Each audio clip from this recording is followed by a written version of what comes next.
I'm making a video on chromatography resin, and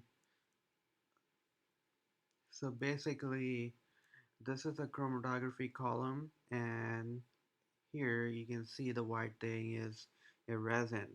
And resin, so in this video I'm going to be talking about protein A resin.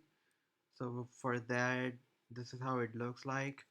And every resin, doesn't matter if it is a protein A or ion exchange resin or any other type of resin, they always have a base matrix.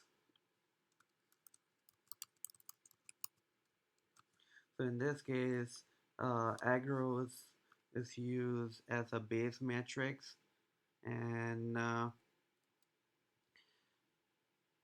basically agarose is sort of they extract agarose from seaweed, and this is how it looks like in a gel form, and this is how it looks like.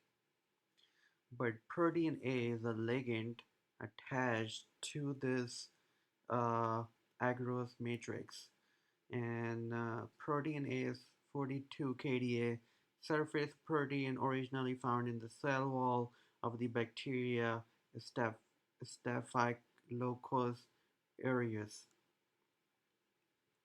So the way chromatography work is you have a column that I showed you like this. You pack the column with the resin, and then what happens is you load your sample, and when you load your sample, the protein of interest, the target protein gets attached to the ligand, and then the rest of the impurities, they do not get attached.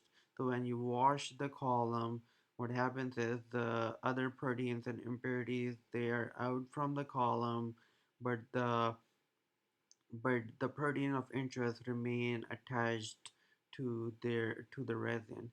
And then once you do elution, the protein of interest comes out from the resin. So affinity chromatography separates protein on the basis of a reversible interaction between a protein and a specific ligand attached to a chromatographic matrix. The technique is well suited for a capture or intermediate step and can be used whenever a suitable ligand is available for the protein of interest. Affinity is usually used as the capture step. The target proteins is specifically and reversibly bound by a complementary binding substance ligand. The sample is applied under conditions that favor specific binding to the ligand.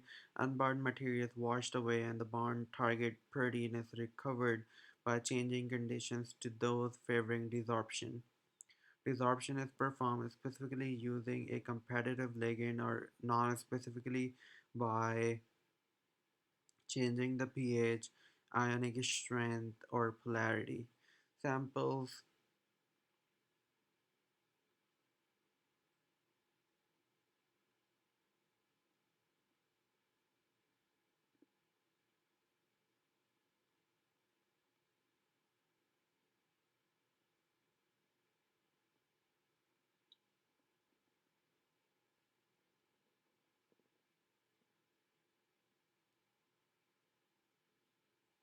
Hello.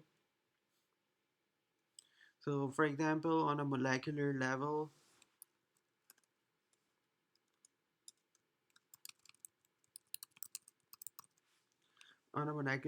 this is the monoclonal antibody, and then this is protein A, G, Z, etc. So you can see protein A is sorry, this is protein L, and this gets attached to the Fab region.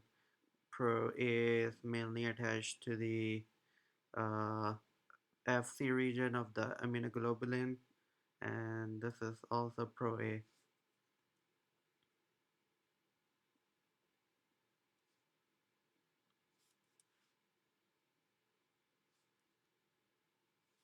So if you're working in a laboratory or in the industrial scale, you'll basically encounter um this type of sequence of operation. So the first step is equilibration, 20 millimolar sodium phosphate buffer, pH 7.5. So you equilibrate the column, then load it with whatever feed you're loading, and then wash it, sodium phosphate, sodium acetate, and NaOH, NaOH.